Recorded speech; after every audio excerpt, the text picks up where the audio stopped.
بسم الله الرحمن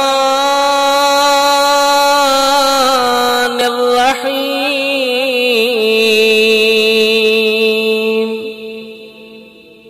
اللهم إني أسألك فيه ما يرضيك،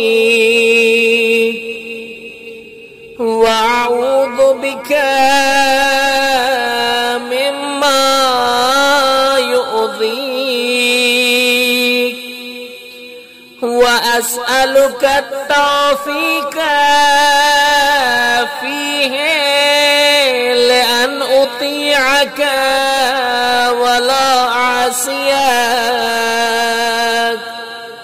يا جواد السائلين.